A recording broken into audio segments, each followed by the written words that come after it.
নমস্কার বন্ধুরা, দীর্ঘ কয়েক মাস বন্ধ থাকার পর আমাদের সকলের প্রিয় আলিপুর জু শেষ পর্যন্ত খুলে গেল। অক্টোবরের 2 তারিখ থেকে আলিপুর জু খুলে দেওয়া হলো সাধারণ দর্শকদের জন্য, কিন্তু আলিপুর জুতে ঢোকার কিছু নিয়ম কানুন চালু হলো। আপনারা যে সাধারণ কাউন্টার থেকে আমরা গিয়ে টিকিট কাটতাম সেটা পুরোপুরি বন্ধ করে দেওয়া হয়েছে। এই কোভিড-19 সিচুয়েশনের জন্য আপনাকে পুরোপুরি অনলাইনে টিকিট কাটতে হবে। এটা না জেনে যদি আপনি গিয়ে কাউন্টার থেকে গিয়ে টিকিট কাটার জন্য অপেক্ষা করে বসে থাকেন তাহলে কিন্তু আপনার হবে না, গিয়ে ফিরে আসতে হবে। আপনাকে আগে থেকে অনলাইনে টিকিট কাটতে হবে, কিংবা ওখানে গিয়ে সেই ভিড়ের মধ্যে গিয়ে আপনাকে ওখানে গিয়ে টিকিট কাটার থেকে আগে থেকে বাড়িতে টিকিট কেটে কনফার্ম হয়ে যাবেন, কেননা প্রতিদিন 5000 দর্শককেই আলিপুর জুতে ঢুকতে দেওয়া হবে। যখনই 5000 ক্লিয়ার হয়ে যাবে তখন অনলাইনে টিকিট বুকিং বন্ধ হয়ে যাবে। সেক্ষেত্রে আপনারা যাওয়ার আগে থেকেই টিকিট বুক করে নেওয়া সুবিধা হবে। তো বন্ধুরা, এই ভিডিওতে আপনাদের দেখাবো কীভাবে আপনারা অনলাইনে আলিপুর জু এর টিকিট বুক করে নিতে পারবেন, কত কি ভাড়া পড়েছে, কীরকম কী নিয়ম কানুন রয়েছে, সমস্ত কিছু জানাবো বন্ধুরা এই ভিডিওতে।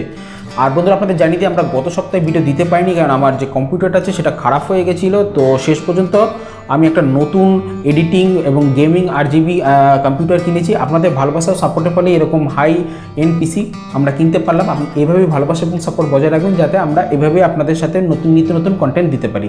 তো চলুন বন্ধুরা, ভিডিওটি শুরু করা যাক। বন্ধুরা, সবার প্রথমে আমরা গুগলে গিয়ে আপনারা সার্চ করতে পারেন যে আলিপুর জু টিকিট, কিংবা ওয়েবসাইট হলো eticketalipurzoo.com। আমি ডেসক্রিপশানে নিচে দিয়ে দেবো।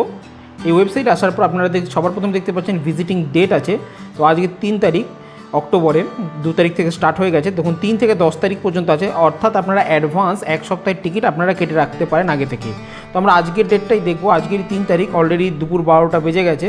তো দেখি এখন টিকিট পাওয়া যায় কিনা। প্রতিদিন কিন্তু আপনারা মোটামুটি 5000 জনকে টিকিট দেওয়া হয়।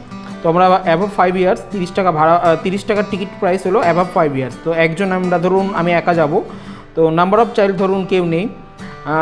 আপনার নামটা এখানে ক্লিক করবেন, আমি আমার নাম দিয়ে দিলাম। এরপরে আপনার ইমেল আইডিটা দিয়ে দেবেন,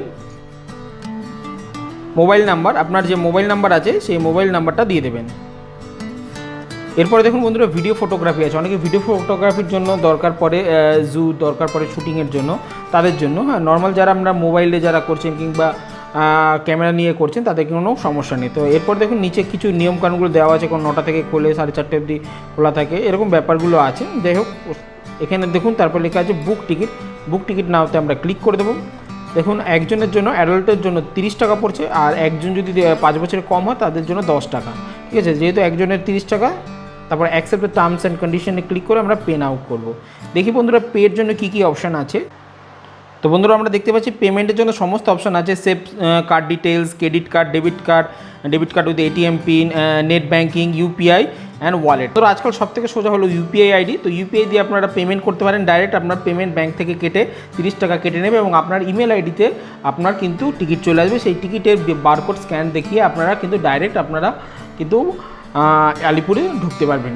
তো বন্ধুরা, এইভাবে আপনারা আলিপুর জুতে যাওয়ার আগে টিকিট কেটে নিতে পারেন, কারণ বর্তমানে নিয়ম পাল্টে গেছে। তো বন্ধুরা, ভিডিওটি ভালো লাগলে অবশ্যই একটা লাইক করুন। বর্তমানে লকডাউনের কারণে আমি নিজে থেকে কলকাতায় গিয়ে আলিপুর জুয়ের ভিডিও নিয়ে আসতে পারছি না, কারণ আমি থাকি হুগলির ব্যান্ডেলের কাছে। তো এখান থেকে কলকাতার ডিস্টেন্স অনেকটা। এখান থেকে ট্রেন না চালু হওয়ায় কোনো বাস কিংবা প্রাইভেট বাসে করে যদি কোনো যাওয়া সম্ভব হয়, তাহলে খুব শীঘ্রই আমরা আলিপুর জুয়ের ভিডিও নিয়ে আপনাদের সামনে হাজির হবো। তো বন্ধুরা, চ্যানেলের সাথে জুড়ে থাকবেন। দেখা হবে পরের ভিডিওতে। সবাই ভালো থাকবেন, টাটা।